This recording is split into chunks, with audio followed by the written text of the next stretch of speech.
Assalamualaikum warahmatullahi wabarakatuh. Perkenalkan, nama saya Sasi Sakura Putri dari kelas 11 MPLB 3 akan menampilkan biografi tentang pahlawan Cut Nyak Dien. Indonesia mempunyai pahlawan perempuan yang berasal dari Aceh. Pahlawan itu bernama Cut Nyak Dien. Cut Nyak Dien adalah seorang tokoh perempuan hebat Indonesia yang tak kenal menyerah dalam berjuang melawan penjajah. Cut Nyak Dien lalu dijuluki sebagai Ratu Aceh karena tekadnya yang kuat dalam melawan kolonial Belanda di Aceh, Indonesia. Sepanjang masa hidupnya, Cut Nyak Dien terus melakukan pertempuran dan perlawanan dengan tujuan menggapai cita-cita bangsa, yaitu terbebas dari kekuasaan penjajah. Cut Nyak Dien lahir pada tahun 1848 di sebuah daerah bernama Lampadang, Aceh. Pendidikan Cut Nyak Dien. Sebagai keturunan bangsawan, Cut Nyak Dien banyak dididik ilmu agama. Cut Nyak Dien banyak dihabiskan untuk belajar seluk-beluk agama di samping mempelajari budaya dan tradisi. Pendidikan agama tersebut didapatkan dari kedua orang tua dan guru agama di lingkungan sekitar rumahnya. Dia belajar membaca dan menulis huruf Arab serta mendalami agama di masjid. Walaupun tidak menempuh pendidikan formal, namun Cut Nyak Dien tumbuh dengan wawasan dan pengetahuan yang baik. Dia dikenal dengan pribadinya yang lemah, lembut, tegas, dan berbudi luhur. Cut Nyak Dien merupakan keturunan bangsawan.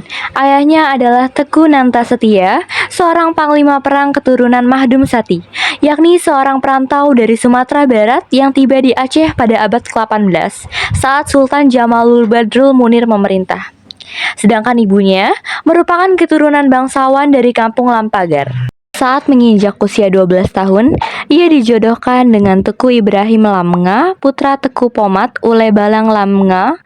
Suaminya seorang pemuda berwawasan luas dan taat kepada agama. Dari pernikahan tersebut, mereka dikaruniai seorang anak laki-laki. Teku Ibrahim berjuang melawan kolonial Belanda. Atas alasan itu, Teku Ibrahim seringkali meninggalkan Cut Nyak Dien dan anaknya.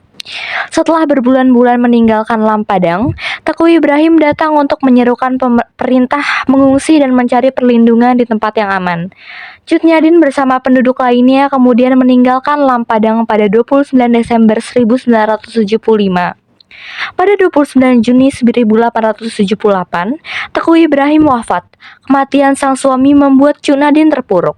Namun, kejadian itu tak membuatnya putus asa. Sebaliknya, menjadi alasan kuat Cut Nyak Dien berjuang menggantikan sosok suaminya. Selepas kematian suaminya, Cut Nyak Dien menikah lagi dengan Teku Umar, cucu dari kakek Cut Nyak Dien. Tidak hanya diikatkan dengan tali pernikahan, tetapi keduanya bersatu untuk memerangi penjajah. Bukan karena semata-mata ingin mendapatkan sosok kepala rumah tangga di dekatnya, tetapi Cut Nyak Dien beralasan ingin berjuang bersama dengan laki-laki yang mengizinkannya terjun ke medan perang untuk melawan Belanda. Pada tahun 1899, Teku Umar gugur dalam pertempuran di Meol Laboh. Kematian suaminya memperkuat semangat Cut Nyak Dien. Ia mengambil alih komando dan memimpin pasukan gerilya Aceh dalam perlawanan yang semakin sengit.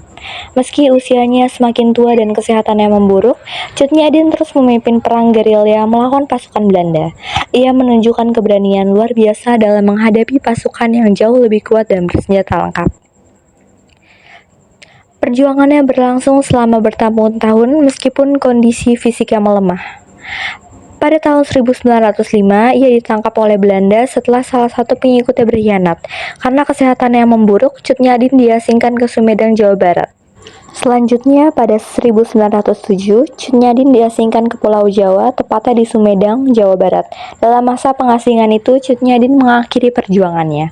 Akhir hayat Cut Nyak Dien meninggal pada 6 November 1908 karena usianya yang sudah renta dan sakit-sakitan. Cut Nyak Dien dimakamkan di daerah pengasingannya di Sumedang. Makam Cut Nyak Dien baru ditemukan pada tahun 1959 di atas permintaan Ali Hasan, Gubernur Aceh saat itu. Presiden Soekarno menetapkan Cut Nyak Dien sebagai pahlawan nasional pada 2 Mei 1962. Sementara itu, rumah Cut Nyak Dien di Aceh dibangun kembali oleh pemerintah daerah setempat sebagai simbol perjuangannya di Tanah Rencong.